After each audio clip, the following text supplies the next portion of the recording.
Well, on a snowy Saturday here in Glasgow, Coventry blaze a path towards Braehead Arena. The 8th place team in the EIHL are a difficult one to predict. In recent weeks, they've taken down title challengers like the Nottingham Panthers and the Sheffield Steelers away from home, and yet they've suffered heavy defeats at home against the Cardiff Devils, against the Belfast Giants. Which team will turn up tonight? They've also been rocked by the sudden retirement of 22-year-old British D-man Stephen Chalmers. Will that have an effect on their state of mind tonight? The Clan have Captain Keith and top point scorer Scotty Pett both making 100 appearances in all EIHL games. Will they make it a 4-point victory weekend for the Braehead Clan? There's only one way to find out. Let's join the action. Sullivan picks it up now. Coventry probably with the better of the chances, certainly more shots on goal so far. Pett feeds up one through Meyer. It's a beautiful play from the Clan. Brendan Brooks, what a save from Stewart. Well, Brooks thought he had him there, but Stewart just laid down and did it. But Brooks might have another opportunity here.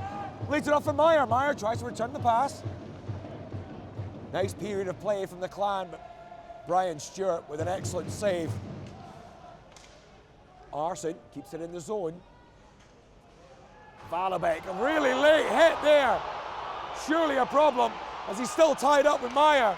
Unbelievably, the play goes on and there is outcry around the arena. Well, it's hard not to argue with that one. Pett pushing forward now. It's the Clan. Look to get one in just before the end here. 15 seconds left. Shot comes on goal.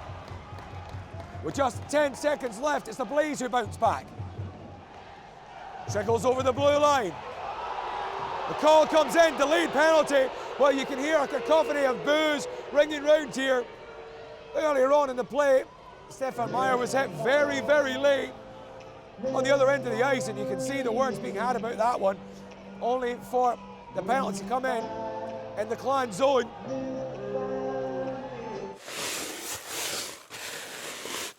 Holds it, flicks it through, tries to help it along, really lovely play. Alex Levitt trying to find Captain Keith.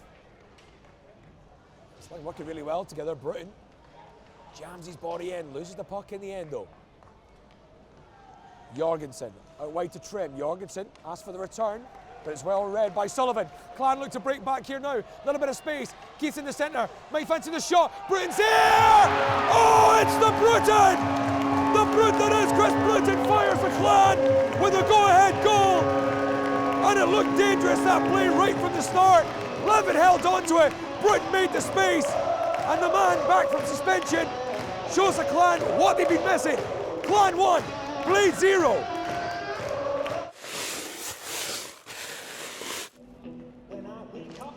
Davis spins in for it. Nesbitt comes to help him out. Bit of speed and devilment about Nesbitt's play. Tanaka feeds it into Tate. A really late hit up on the boards, and that looks like a really bad one. Davis coming in, he's not happy with that hit late on Hayward. They're all filling in here now. Davis being dragged by the collar here. No gloves dropped as such, but there's real agitation. McKeever just being held out of the action. Well, Davis, that's Hayward who's down, and he looks really badly hurt. He's not got back to his skates yet at all. Well, the Clan fans calling for that one. Well, it was just off the puck. It was a really late hit anyway.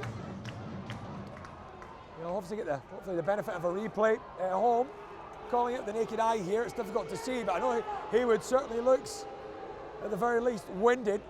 Well, Kale Tanaka still sat in the penalty box here, debating his case. But it will be Kale Tanaka who will leave this game to cheers around the arena. A really important player for the Coventry Blaze and potentially a real turning point here in this very, very tight game. 7-0-3. Now still 2 minutes plus of Clan power play to go. Marcus Scotts feeds it up to Jackman. Back to Pett. Jackman calls for it again. Nesbitt's free. Pett throws that one in. All sorts going on here now. Isaac throws it in, and the gloves have dropped. There's a real stramash in the goal. Players all at it. Jackman jumps in here. It's broken loose. A riot across the crease here. Couldn't quite see it, obviously. A last-minute hit on Stewart was the problem. Players off the ice here, Nesbitt with his helmet off, wrestling. Isaacs came in straight after the action. He wasn't happy with the hit on Stewart. Well, it looks like there was all sorts of action here. Certainly, Isaacs responded to the Clan player hitting into Stewart. Whether that player was pushed in, certainly not in the usual DNA of the Clan to make a cheap play like that, but it's Scots still wrestling with Valabek. Valabek in. Still having words with Gotts, who's on the ice. As I said, a big man, Valabek, to come up against 6'7", still having words with Gotts. As you see the two men still arguing as he hits to the bench. Gotts not happy. Valabek just staring at Marcus Gotts. Look at his eyes, not losing contact for a moment. Like a Bond villain, he heads to the penalty box. The Blaze looking more dangerous in these last few minutes. Desperate to get a point at least out of this one. Haywood chips it through. The chase is on for Davis if he can tap it through. Godfrey loses the puck. Well, that is an outrageous challenge. Godfrey just turned into Davis. The play continues, the late call on it. As the officials charge out, Davis involved again with Godfrey. He wasn't happy with that. And you can hear the noise in the arena when it happened. Godfrey just turned in. It's Haywood now and Kiesel. Haywood's helmet off. Haywood's been involved in everything tonight. Tension's really rising. Maybe just as well, this is the last time these teams will meet in the Elite League this season. Blaze ahead. Put the extra man out in the ice. It's an open net for the Clan if they can hold on to the puck. The puck comes clear now. It's Brooks. Brooks looks up. He fancies it. And it's there! BB fires Clan into a winning possession here. What action here at Braehead Arena. The needle and the facing is ramped up to max in the last few minutes. But when the puck landed to Brendan Brooks, there was only one thing on his mind. He looked up and fired the puck into that empty net. The Blaze, to their credit, fighting every inch of the way. Clan will be happy just to get this one clear.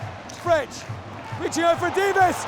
Davis has the open net. It's another goal for the Braehead Clan. Benny Davis to put the game beyond doubt here at Braehead Arena. And what an atmosphere. Kiesel really getting in the face of the officials there. Kiesel and Carl Lauzon. But it won't matter a jot because the Clan are 3 goals to the good. It's a 4-point weekend for the Braehead Clan. So a really close game, maybe closer than some people expected tonight.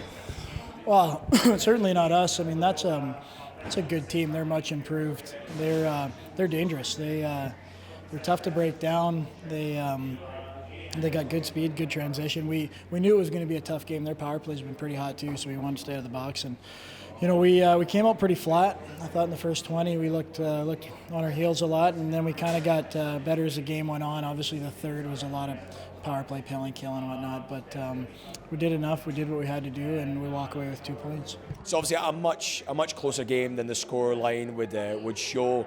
What do you feel was the difference in the end tonight? Well, them picking up pass out of the air in the second period and creating transition. If not, it's a 0-0 game late.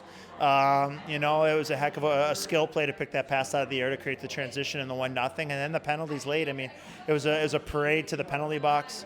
It's unfortunately still a couple of those calls. I don't think any of the 3 saw it. They were reacting to a guy laying on the ice. Again, I've never seen a situation where I've had 3 different people on the same 3 officials give me a different report of the same play. But it is what it is, and unfortunately we ran out of time. We weren't able to get the goalie pulled to get an extra attacker with it down 1, and ran out of time. So Nate, a fantastic weekend, another 4-point weekend, and a Player of the Month award for you from the fans. You must be delighted. Yeah, it's always an honour, and when the fans vote upon it, it's a good reward. And I'm not a point guy, so it's nice that they notice my other part of the game. Yeah, I guess they're really appreciating the regularity of your performances and a real level head. You've also got Sullivan there, that a young upcoming Brit alongside him. Do you feel like you've had a good influence on him as well? Yeah, I try to teach him a few things. I know he's a young kid, and I try to teach him what I learned over the last 10 years of playing pro. You can really see that the team are coming along really well. The camaraderie, it looks like there's a really good spirit in the dressing room at the moment. Would you agree with that? Yeah, when you're winning, that's always the case, and I think that's 5 in a row, and we're starting to roll here, and we're taking care of business, so everyone's in a pretty good mood.